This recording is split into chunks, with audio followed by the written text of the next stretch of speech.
إله إلا الله. إن الحمد لله نحمده سبحانه ونستعينه ونستغفره ونعوذ بالله من شرور أنفسنا ومن سيئات أعمالنا. من يهده الله فلا مضل له ومن يضلل فلن تجد له وليا مرشدا. وأشهد أن لا إله إلا الله وحده لا شريك له، له الملك وله الحمد، يحيي ويميت وهو على كل شيء قدير. اللهم اقسم لنا من خشيتك ما تحول به بيننا وبين معصيتك، ومن طاعتك ما تبلغنا به جنتك، ومن اليقين ما تهون به علينا مصائب الدنيا. ومتعنا اللهم بأسماعنا وأبصارنا وقواتنا ما أحييتنا. اللهم واجعله الوارث منا واجعل ثأرنا على من ظلمنا، وانصرنا اللهم على من عادانا. اللهم ولا تجعل مصيبتنا في ديننا، ولا تجعل الدنيا أكبر همنا ولا مبلغ علمنا. اللهم ولا تسلط علينا بذنوبنا من لا يخافك ولا يرحمنا يا رب العالمين. أعوذ بالله السميع العليم من الشيطان الرجيم. بسم الله الرحمن الرحيم. والعصر إن الإنسان لفي خسر إلا الذين آمنوا وعملوا الصالحات وتواصوا بالحق وتواصوا بالصبر. أعوذ بالله من الشيطان الرجيم. بسم الله الرحمن الرحيم. يا أيها الناس اتقوا ربكم إن زلزلة الساعة شيء عظيم، يوم ترونها تذهل كل مرضعة عما أرضعت وتضع كل ذات حمل حملها وترى الناس سكارى وما هم بسكارى ولكن عذاب الله شديد. وأصلي وأسلم على المبعوث رحمة العالمين سيدنا محمد بن عبد الله وعلى آله وصحبه ومن والاه. أما بعد، أخي نعيم ممكن تعلي المايك شوي معلش إذا بتعرف كيف، ها شوي بس بدون إيكو. In the name of Allah subhanahu wa ta'ala, the most compassionate, the most merciful, all praise and thanks are due to him, and peace and blessings be upon his beloved Prophet Muhammad sallallahu alaihi wasallam. He who is guided by the will of Allah, no one can misguide him, and he who is misguided, no one can guide him except Allah subhanahu wa ta'ala. I do bear witness that there is no God but Allah, and Muhammad is his messenger. Assalamu alaikum, respected brothers and sisters. Today's khutbah will be about the wisdom of Allah subhanahu wa ta'ala in Islamic law.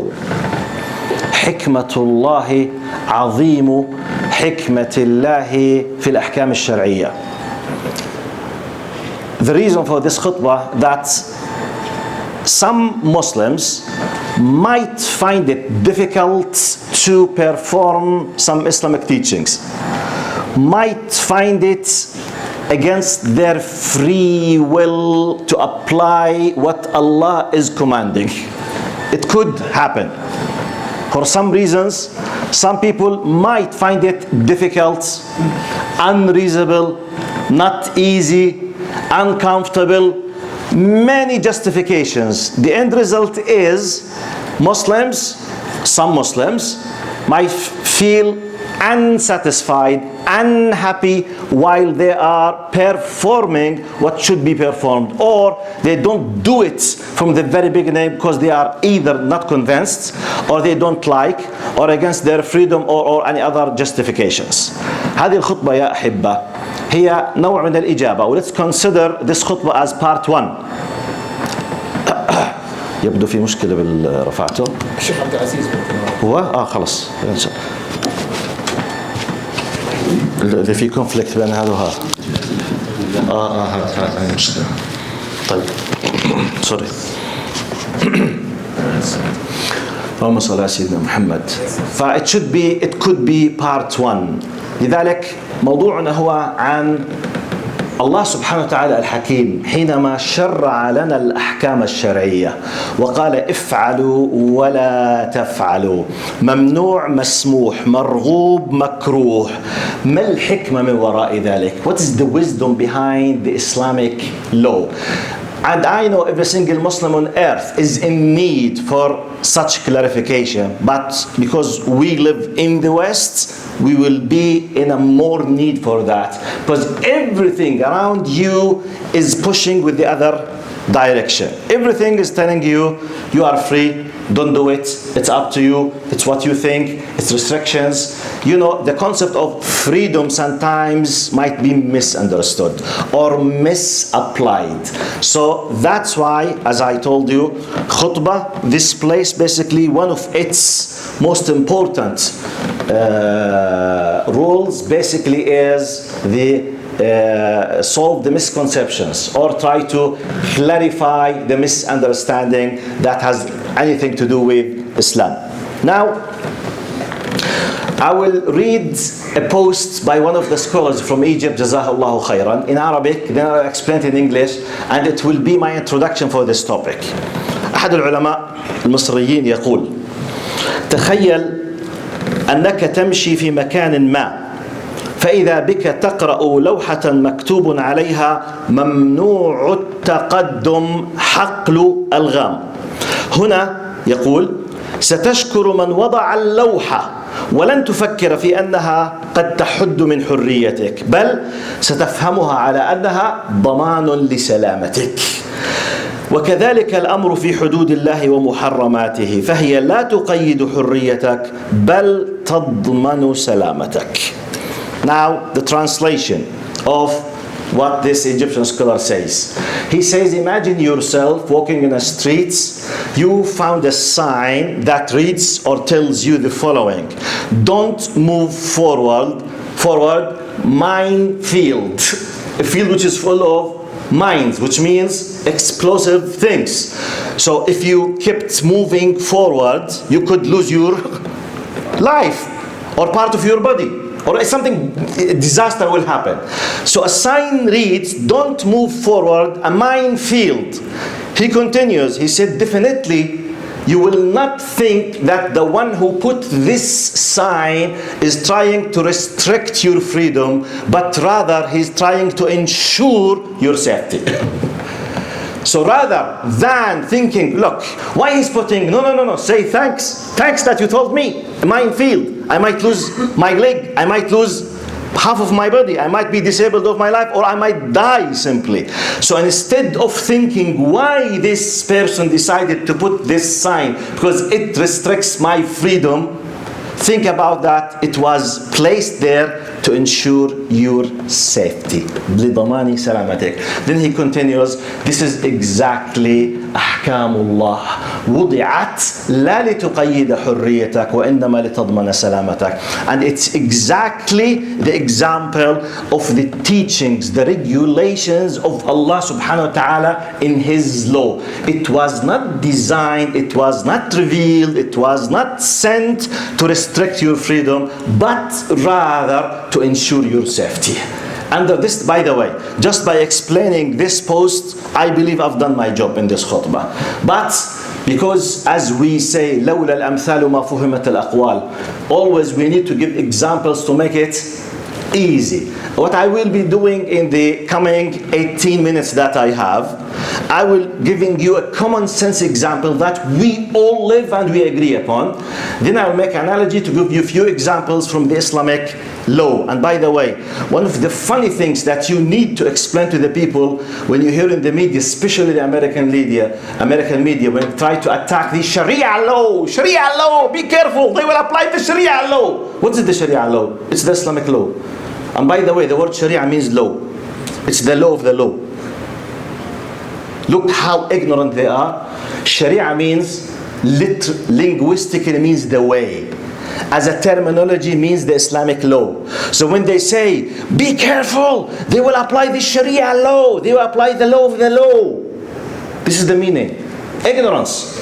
So basically, Islamic law is the Sharia. Sharia is the law. Law is the Islamic Sharia. So all of them, they are talking about the law of Allah subhanahu wa ta'ala. So be aware, be proud of what you have. Now, the common sense example that I always would love to use, traffic law. Look now, common sense. We have a traffic law. We have laws for universities. We have laws for schools. We have laws for everything. Is there anything on earth in this country that does not have a law? There is a law for families, a law for tax law, university law, acceptance law, laws. If you put them together, they will be, if I'm not exaggerating, thousands of articles and items. Am I exaggerating if I said hundreds? And I felt amazingly, as a new visitor, I'm trying to attend the exam of the G1 and G2, the full G for my driving. So I'm reading hundreds of questions, laws. Now, by law, you are not allowed to park your car more than 3 meters or up to few meters from the hydrants, for example, water. Because there, if you did so, you will be an obstacle in the face of the fire truck if there is a fire. By law, you are not allowed to move your car if you are watching or approaching a bus school with a flashing light. By law, you are not allowed to exceed or to over or to pass over or to take over or to pass a car if the line is completely solid. By law, you are not allowed. By law, by law, by law, by... What's this? Is this a law? Now, my point, this is the concept of law. Can we live without laws? The answer is no. Now, is it true that we are all satisfied with every single part of the law? The answer is no, definitely. Are you all satisfied with the speed limit, for example, as human beings? Especially the youth. He's laughing, okay? If it's up to youth, are they satisfied with the speed limit of 50 kilometers inside cities? 50, as we say in Arabic, زي الماشي على البيض. You know, in Arabic language, this is speed for many Arabs is like someone who's walking on eggs, which means very slow. There is no youth on earth will be satisfied with 50 kilometers as a speed for his car. He would love just, to high speed. But by law, you have to, what? To restrict yourself. If you don't, the law will be enforced against you. Who cares whether you like or you dislike? Who cares whether you love or care? Have the feeling that you will love, but obey the law. Am I exaggerating? Or this is the reality? Go to university law. You are not allowed to be a university student unless if you achieved X, Y, Z from marks, something, documents, blah, blah, blah. If you did not finish, is there any university in Canada or in the world will accept you if you do not finish school? You are not graduated from school. By law, you must. Is this illogical? By the way, it should not be, not necessarily it's logical. Now, mentally speaking, logically speaking, is it possible that someone who did not go to school to be genius and he can go through the university and be the first? Is it possible? Definitely. Is there any university who will accept him? No. So is it up to what you think he's a genius or up to the law? It's up to the law. You don't like it, who cares? Don't like it, but law will be enforced against you. You have to obey the law. Now, if you want to pay attention to what I'm telling, go to the tax law in Canada, in America, especially in the West. Tax law. May God be with your soul if you do not declare the money that you receive. And if you are captured doing so, really, may Allah be with you. May Allah be with you. And you know what I'm talking about. But are you satisfied with the fact to declare everything humanly? Are you satisfied? I don't want you to answer, but you know the answer. Every single person, if it's up to him, maybe he would love not to declare more than 10%. He would love to enjoy the rest. But by law, you have to do it. But this law has justification. The justification, if you don't pay the tax, where the services will come to you from? How will they give you an excellent roads? How will they give you health care, hospitals, universities, schools? How? If you don't pay. I don't like it. We don't care if you don't like it as long as you pay. Is this the case or not? This is the concept of law, which happens in every single aspect, in every single second in your life. You live it, you accept it, not you as an Arab, not you as a Muslim, as a human being living on earth in any country on earth, especially in the West. If that's the case, why, when it comes to Islamic law, some of us feel unsatisfied, unhappy? You know, Sheikh, but you know, if you dare to say this, do it with the laws that they are applied on you. Go and try to delete them, cancel them from life, if you can, if you have the courage to do it. Don't just put the power against Allah, because you will face a big problem. You don't dare to say, I hate the tax law, and I don't dare to break the law of the traffic. I don't dare, because I know that I will be punished. And no one will say this is inhuman. No, by law, you have broken the law and you will be punished. And as I told you last time or on previous khutbah, if someone, this, the biggest sign on the road, which is about 3 meters by 2 meters, biggest sign about the penalties for those who over the speed limit with 50 kilometers, tells you up to $10,000. You might go to jail up to 2 years, suspension of your license up to 2 or 3 years. Just 50 kilo, and I've done nothing and I did not. Yeah, this is the law. Definitely, if it's up to us, we will hate it, but we obey the law. So I give you the justification as a common sense, that it's something part of your life. You live it in every single second, whether you are living in America or the or in Canada, or living in Europe or anywhere where law is applied. This is the concept of law.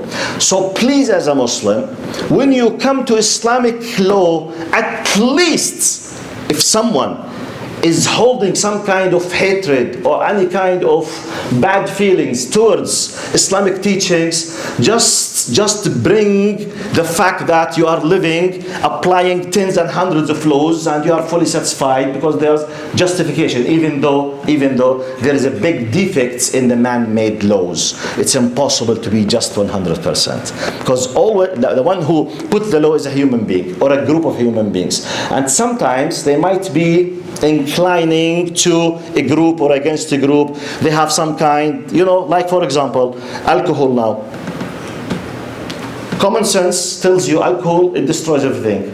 Now one of the simple proofs for that, if you are caught, if you are 16 or up to 19 or under 19 having G1, and if the percentage of alcohol is above 0, you will face a penalty and you might go to the jail, and suspension for above 0, which means nothing. You are not allowed to drink alcohol, but alcohol is allowed outside. If you want to drive, it's not allowed. It's prohibited by law, but it's allowed. Yes, it's prohibited by law.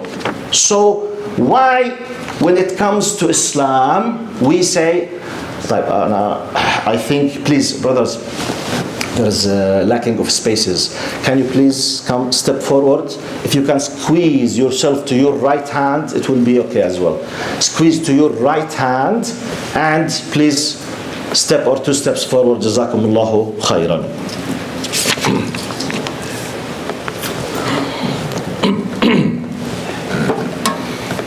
To the quick examples in the last 10 minutes that we have. Quick example about Islamic law. Our topic is what?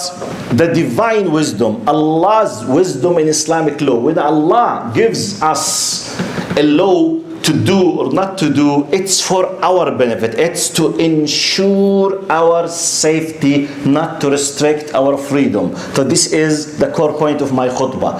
I take you back to the expression of that Egyptian scholar. He said, when you saw the sign of that tells you don't move forward, there is a minefield. It's not to restrict your freedom, it's to protect you, it's to guarantee your safety, it's to ensure your safety, not to make your life complicated or restricted.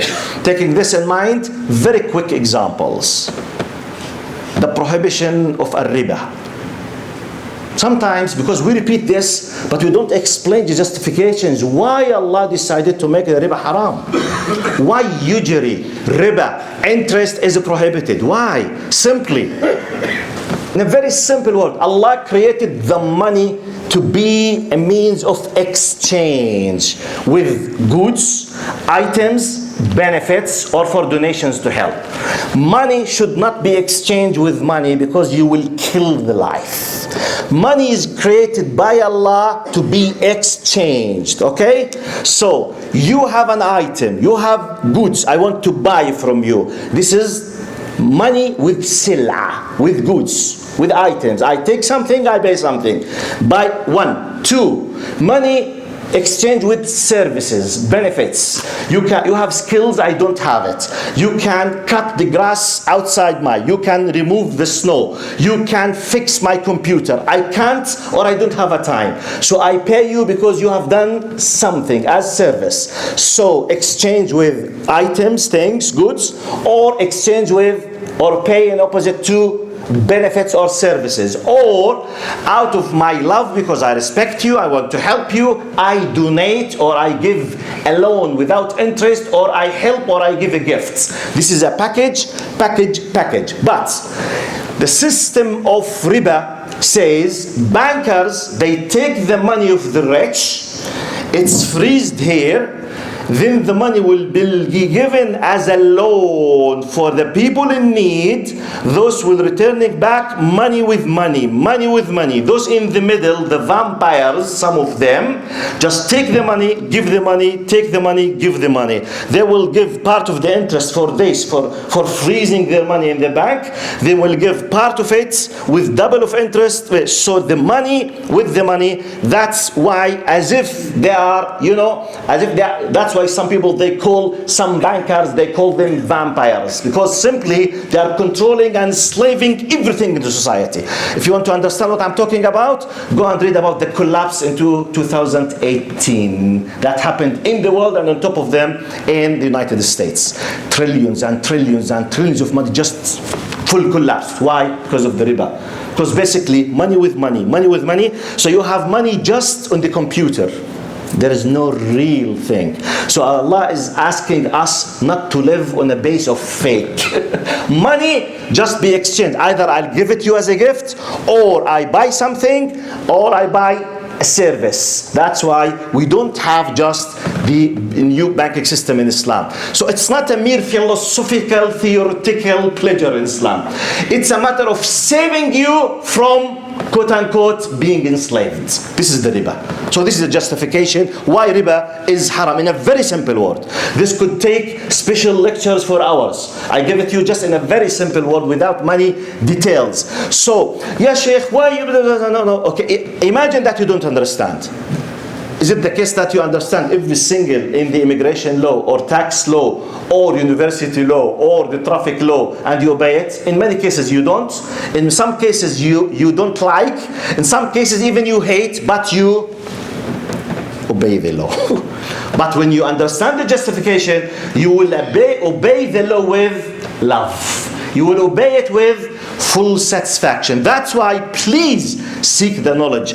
Don't refuse something that has been told by Islam that this is wrong, for example. Well, I don't think it's wrong. Depending on what? Well, this is what I feel. Have you studied? No. Have you read? No. Have you asked a scholar? No. On what base? What does I feel? This is very dangerous. Be careful. Be careful. Why khamr is haram? Go back. It's not to restrict you. It's to save you. Okay, you don't want to save yourself. It's designed, Islam, to save the others from you. But I decided to drink. Is it a matter of my personal freedom? But if I'm drunk, what could I be doing? Let's count. I could be driving and kill some people. True or false? I could return back to my house and hurt any one of the members of my family, up to killing them. True or false? If I came drunk and my wife told me, please till when you will stay drunk, and I became angry, what I might be doing? Killing her, maybe. Then when I wake up, really I did it? Yes, salam, صح النوم. Wallah, yes, you did it. Wallah, I'm very sorry. قتلت. Because you were drunk. How much we heard about people, they come to their houses, they urinate on themselves in front of their kids because of alcohol. Can I count? Maybe up to the morning I count to you. By the way, I read like a survey, a report, that 1 of every 3 married women in the UK, they are hit on daily basis by their husbands when they come drunk. 1 of 3, which means 33% of married British ladies, they are hit badly by their husbands when they are drunk. No one speaks about women's rights. And we have tons of examples. Just the example that you are not allowed to drive while drunk, and you know the policeman, when he stops you, there is the test for your breathe, okay? If it's above 0, may God be with you. Why? It's a common sense that it is harmful. It kills. Okay, I don't care. No. You don't have your personal freedom. There is something beyond your personal freedom, the benefit of the others. What if we come to zina, fornication? Zina, why it's prohibited? I know it's a pleasure for a man and woman to sleep together, to have sex. I know. But who told you that regulations are designed just for your or my personal pleasure? It's designed to save the community, the whole ummah, the whole nation. Zina is prohibited, for example, because when Allah created us and He created the sexual, emotional desire in us, it's to keep the human race on earth and to do imara, development up to the day of judgment, not just to enjoy sex. No, this is a simple part, a drive that created to do the big act. So we need the families. So what is the harmful end result of zina, of fornication, of adultery? Destroying families. And I think you don't need me to tell you what families are suffering in the West, in general, in the world. Just to give you a simple example, I finish. I lived 6 years in the UK. Wallahi, billahi, tallahi. I reached to a level that it became part of my daily normal news that I read in the daily at that time, more than 20 years ago. It was not, we didn't have the internet. It was normal paper, newspapers. So it's something very normal.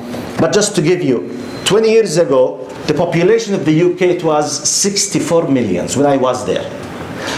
Now, according to them, 15 millions of them, they are above 65. Most of them, they live alone. 15. That's why they call it, in Arabic, al-balad al-ajuz. They call it the old country. At that time, I don't know now, 15 millions above 65. Most of them, they live alone. Most likely with a pet, a dog or a cat. Now, what is the normal thing that I used to read it nearly on a daily basis? A body of a man was found in his apartment because of the smell of rotten. The body was rotted, molded completely. They discovered because of the smell. Hello, please, police. I doubt there is something. They come, they break. He passed away 10 days ago, 15 days ago, 20 days ago, 25, completely rotten. You know, all amazingly. Wallahi, on daily basis we used to hear this. Why? Because there is no family. Why there is no family? Because some of them decided just to enjoy from the beauty of the relation of man and woman, just the sex. Maybe he has kids, but not necessarily with a family, with the restriction, with the responsibility, with taking care. So there are no ties. Why should I care if you just decided to bring me and then my mother, she wanted to do abortion, but then God decided that to live. Why should I have this kind of beautiful feeling toward you if you are my mother, or toward you if I am my father? Why? Why should I? If you ask me by the 16th to leave my house, okay? To leave your house, go and take care of yourself. Why should I have this kind of feel of gratitude to you? Why? This is the destruction of the family. That's why when we understand that, now for example, fornication is haram, the adultery is haram, it's to preserve the family. So if you want to take care of the family, wherever you are, wherever you live, you must believe in the prohibition of zina. Understanding this, please don't let anyone tell you about the difficulty or the restriction of Islamic law. أقول قولي هذا وأستغفر الله لي ولكم. استغفر الله استغفر الله استغفر الله استغفر الله. إن الحمد لله نحمده سبحانه ونستعينه ونستغفره ونعوذ بالله من شرور أنفسنا ومن سيئات أعمالنا. من يهده الله فلا مضل له ومن يضلل فلن تجد له وليا مرشدا. Just one reminder to sum up everything. Allah designed the law not to restrict your freedom, but to ensure your safety. Please be proud of this. Do your best to understand your religion. Let others understand this. اللهم اغفر لنا وارحمنا وعافنا واعف عنا. اللهم ارحمنا فوق الأرض وتحت الأرض ويوم العرض عليك يا كريم. سبحانك يا كريم ولا نحصي ثناء عليك أنت كما أثنيت على نفسك. أنت المقدم وأنت المؤخر وأنت على كل شيء قدير. رب اغفر لي ولوالدي. رب ارحمهما كما ربياني صغيرا. رب اغفر لنا ولوالدينا. رب ارحمهما كما ربيانا صغيرا يا الله. اللهم ارحمنا فوق الأرض وتحت الأرض ويوم العرض عليك يا كريم. سبحانك لا نحصي ثناء عليك أنت كما أثنيت على نفسك. أنت المقدم وأنت المؤخر وأنت على كل شيء قدير. إن الله يأمر بالعدل والإحسان وإيتاء ذي القربى وينهى عن الفحشاء والمنكر والبغي يعظكم لعلكم تذكرون. وأقم الصلاة.